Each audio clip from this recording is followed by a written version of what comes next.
Hi guys, welcome back to my channel. So bali naka-duty po tayo ngayon. So bali mayroon po akong ipapakita sa inyo. Isa po itong uri ng bunga.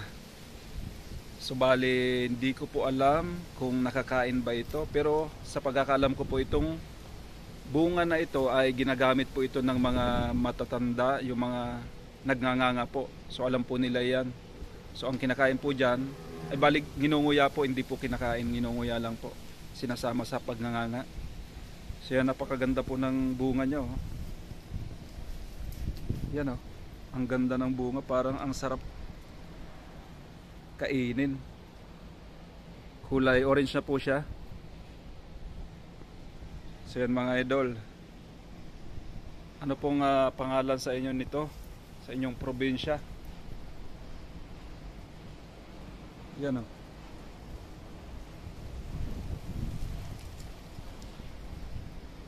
Hitik na hitik po sa bunga. So parang ang sarap kainin. So titikman po natin kung anong lasa. Hindi natin malalaman kung hindi po natin titikman yung kanyang bunga. So kukuha po tayo ng isang piraso. Ayan. Tapos po tayo ng isang piraso. Yan po. Kulay orange po ang kanyang bunga oh. Mga idol, yan po kulay orange. So hugasan po muna natin bago natin titikman. Yan, may gripo dito.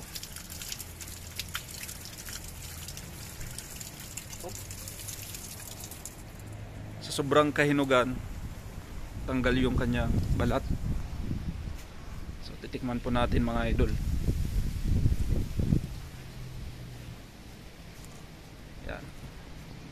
Yan po.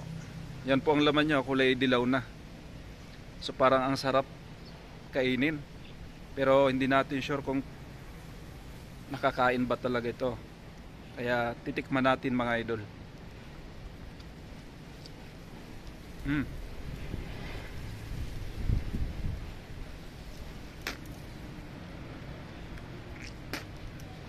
Ang lasa niya mga idol ay matabang.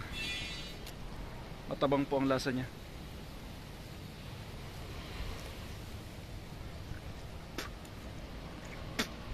Pag tiningnan lang natin parang ang sarap.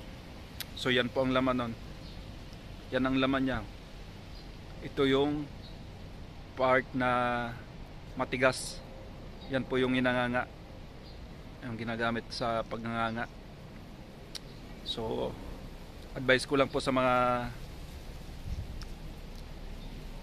po hindi po nakakain to mga idol. Hindi to prutas. Sarap lang tingnan. Tingnan nyo naman oh. Hinog na oh. Hinog na mga idol.